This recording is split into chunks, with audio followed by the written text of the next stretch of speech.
One of the earliest battles of the War of 1812 was the Siege of Fort Mackinac. Shortly after the conflict between the United States and Britain began, the island was taken by a British and Native American army. The British's resounding victory inspired additional Native Americans to join their cause. Throughout the rest of the war, their collaboration proved crucial to a number of British triumphs. In the Straits of Mackinac, between Lake Michigan and Lake Huron, Mackinac Island served as a fur trade base for the United States. It had been significant because of its power and influence over the local native tribes since the middle of the 17th century. After the American Revolutionary War, the island was given to the United States, which infuriated British and Canadian traders. On the island, the U.S. Army kept up a tiny fort known as Fort Mackinac. The most significant aspect of the economy of the vast region known as the Northwest was the fur trade. At Mackinac, or the Canadian Northwest Company's trading post at Sault Ste. Marie, which lies around 50 miles, 80 kilometers, away, a sizable contingent of Native Americans from present-day Michigan, Minnesota, and Wisconsin congregated every spring to barter furs for commodities. The British government had maintained good ties with the native tribes since the conclusion of the American Revolutionary War, and at the British military installation at St. Joseph Island, officials of the Indian Department often gave them gifts. When conflict broke out, many of the local Native American tribes were ready to join forces with the British and Canadians, or launch their own raids and attacks since they already resented the American colony's relentless westward advance. Since the beginning of 1812, Captain Charles Roberts, the commander of the station at St. Joseph Island, had been brought up to date on developments by Major General Isaac Brock, the British commander in Upper Canada, as war seemed more inevitable. Brock immediately dispatched a canoe expedition headed by renowned merchant William Mackay to Roberts with the crucial information and orders to seize Mackinac after learning of the start of the battle. On July 8th, Mackay arrived at St. Joseph Island. With the help of the Northwest Company, Roberts started assembling a force right away.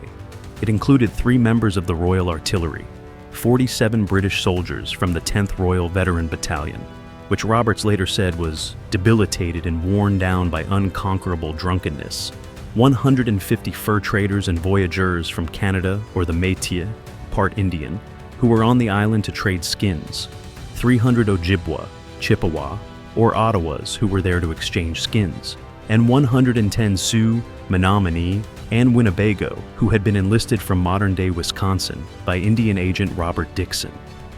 Brock repeatedly ordered Roberts to cancel and then relaunch the Mackinac attack as the expedition's preparations advanced.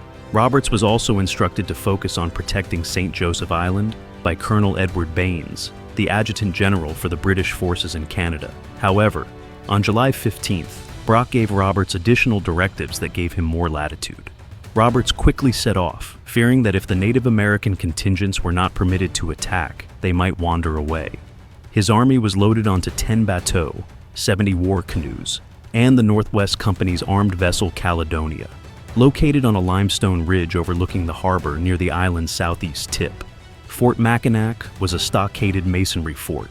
Lieutenant Porter Hanks commanded 61 artillerymen with 7 cannons in the American garrison, but only one of them, a 9-pounder, could make it to the harbor. Other weaknesses included the garrison's reliance on a spring outside the fort for fresh water, and the positions overlooking by a higher mountain less than a mile distant. For several months, Hanks had not received any correspondence from U.S. Secretary of War William Eustis, who was reportedly busy with financial issues. On June 18th, he used an ordinary rate post to inform the commanders in the Northwest about the declaration of war.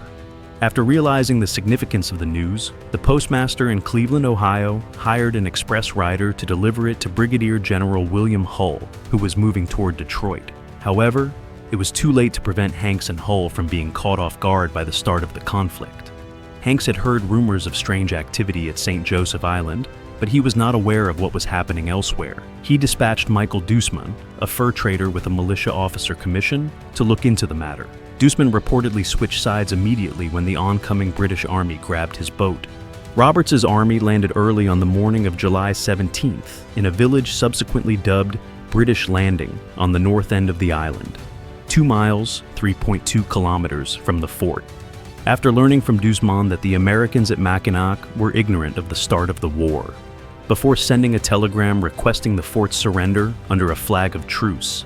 They silently drove the residents of the hamlet from their houses, pulled a 6-pounder cannon through the woods to a ridge above the fort, and fired one round.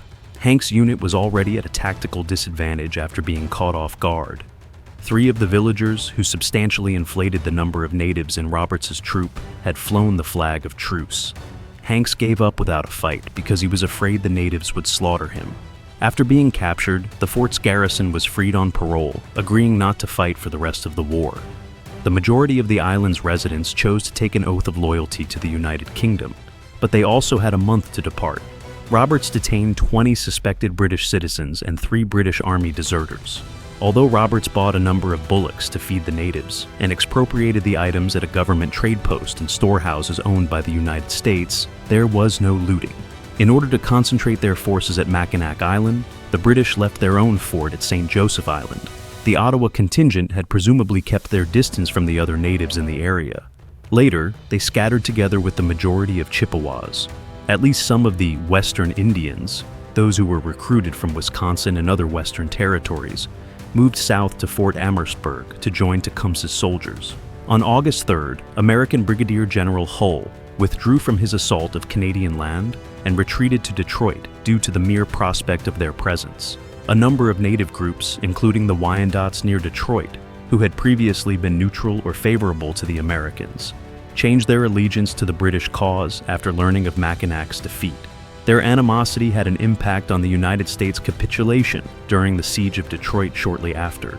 Shortly before the capitulation, Lieutenant Hanks was shot dead by a cannon at Detroit as he was awaiting a court-martial for cowardice.